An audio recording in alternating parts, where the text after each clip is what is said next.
I'm putting way too much effort into this. Alright, so soup. Before we start talking about this amazing phenomenon known as Earth soup, we need to define what soup actually is by using everyone's favorite website, Google. The Google definition is, oh, the script won't load. The Google definition is a liquid dish typically made by boiling meat, fish, or vegetables, etc. in stock or water.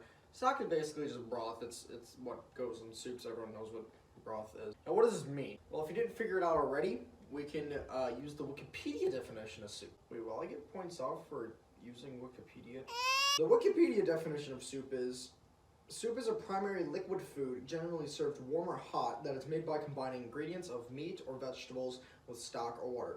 We went over stock already. It's broth. Hopefully you remember that. Hot soups are additionally characterized by boiling solid ingredients and liquids in a pot until the flavors are extracted. Until the flavors are extracted, forming a broth.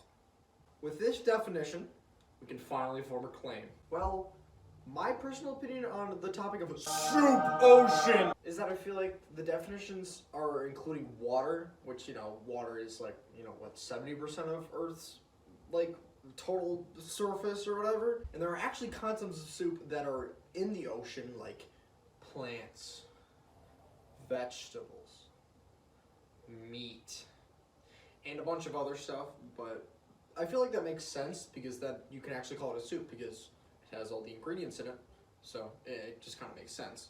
But I want to dive deeper into this whole pot of Earth soup. I want to see the contents of this disgusting soup that we have created. I'm sorry, but I cannot stop thinking about that one episode of SpongeBob where all the chives are on the pizza, like the live chives. I don't know why I keep thinking of that. Like I feel like that's just what everyone, we are the chives and then just they're.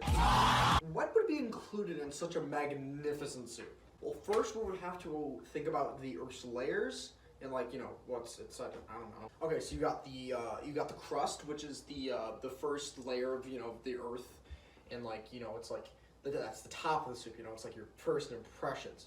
Like it's what you see first. Like what do you think? It's what the first thing that comes to mind. That's what goes to your head. Is like what is the soup? Like is it tomato? Is it chicken noodle?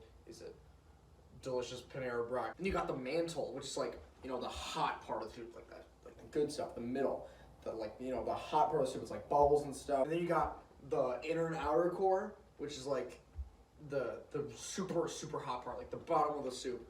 And it's like where your spoon sits, and then if it sits there for too long, it just gets super hot, and then you destroy your tongue when you put it in your mouth, with your just 1,000-degree spoon. Speaking of 1,000-degree spoons, do you guys remember that 1,000-degree knife trend on YouTube?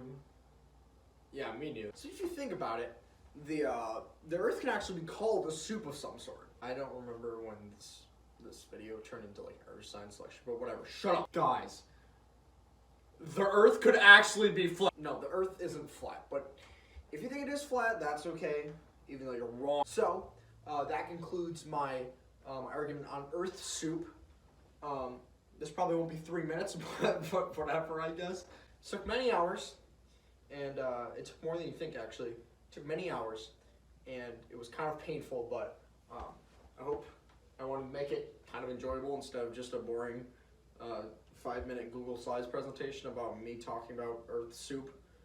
That's the stupidest Google Slides presentation ever. Why would I make a presentation on that?